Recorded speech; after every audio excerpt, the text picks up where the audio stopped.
Sementara itu, Herawan Utoro selaku kuasa hukum tersangka dugaan korupsi dana hibah pembangunan gedung SMA Mujahidin Pontianak merasa keberatan atas penetapan tersangka dan penahanan kliennya oleh Kejaksaan Tinggi Kalimantan Barat. Merespons hal ini, Kejati memastikan penahanan sudah sesuai prosedur.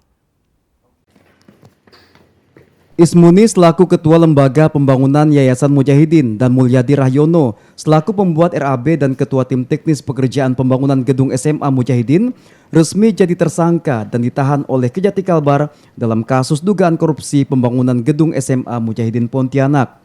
Kuasa hukum tersangka Herawan Utoro merasa keberatan dengan penetapan tersangka dan penahanan kliennya.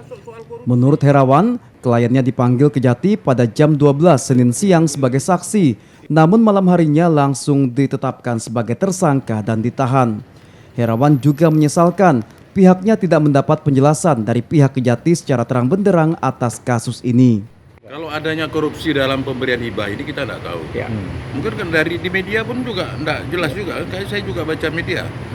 Perbuatan korupsi dalam pemberian hibah ke Yayasan Mujahidin ini apa kan kita tidak tahu. Apa peristiwanya? Apa peran mereka, hubungan di antara mereka. Mungkin lebih tepat kepada keberatan terhadap penetapan tersangka dan penahanan ini itu bisa ke internal penyidik, jaksa tinggi ya, atau ke pra-peradilan.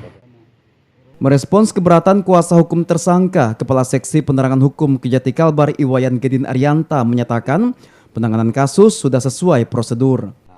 Prosedur dari penanganan tindak pidana korupsi apabila seyogianya kan dipanggil sebagai saksi. Begitu ada bukti permulaan yang cukup untuk menetapkan seseorang sebagai tersangka, hari ini ditetapkan, hari ini juga kalau itu untuk mempercepat dari proses penyidikan, penyidik